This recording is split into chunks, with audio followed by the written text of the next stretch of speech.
Good afternoon. I'm Victoria Docheva and this is Dimitrov. Today we are going to discuss the topic the water should be a national property. We are going to discuss the water as a source. Should it be a global or a national one? The statistics claim that the global needs of water are unsatisfied. About 1 billion people don't have an easy access to good water for drinking. 24 million don't have appropriate hygienic level of water, and 60% of the diseases are caused by problems with water supply.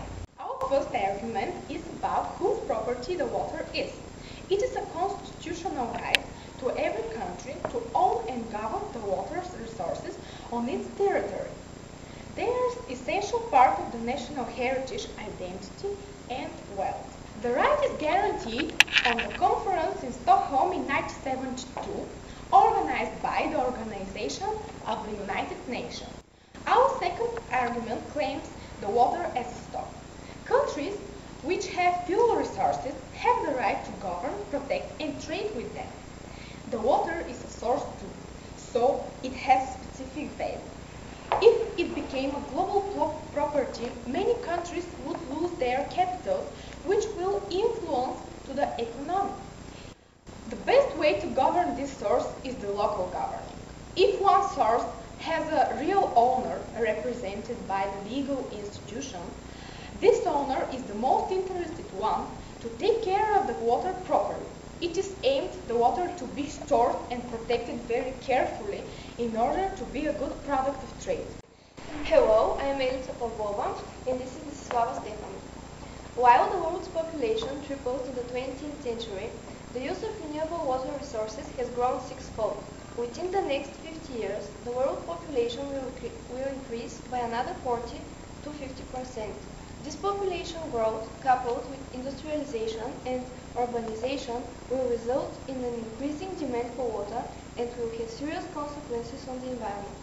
Water is a natural resource and fundamental for life and health. In 2000, the World Health Organization estimated that one of the world's 6 billion people, at least 1.1 billion won't have access to safe drinking water, and 2.4 billion people will live without access to sanitation systems.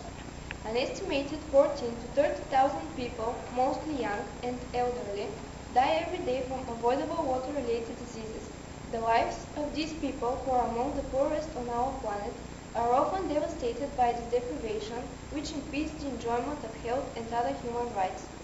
Numerous fundamental human rights cannot be fully realized without water. Right to life. Without water, no life can be sustained. Right to food. Water is essential for farming. Right to take part in cultural life. The destruction, expropriation, or pollution of water-related cultural sites represents a failure to take adequate steps to safeguard the cultural identity of various ethnic groups. So, the right to water is indispensable for leading a life in human dignity, but often denied in developing as well as developed countries. That's why water should be considered a human right and not national or private property. Only the global commons can properly manage water in a global ecosystem. The world's ecosystems are globally independent. Water, being the most fundamental resource to life, is essential to this global independence. A national ownership will lead to management of water resources only on a national level, and thus contrary to the global ecological context of water resources. Limited water resources aren't distributed equally among nations, and that makes the national ownership of water unfair. All the people who live on our planet have the right to equal access on water. As the first speaker stated, the disadvantages of local commons of water resources are connected with the lack of short control, creating conditions of corruption, monopoly of product water, and inability to cope with crises.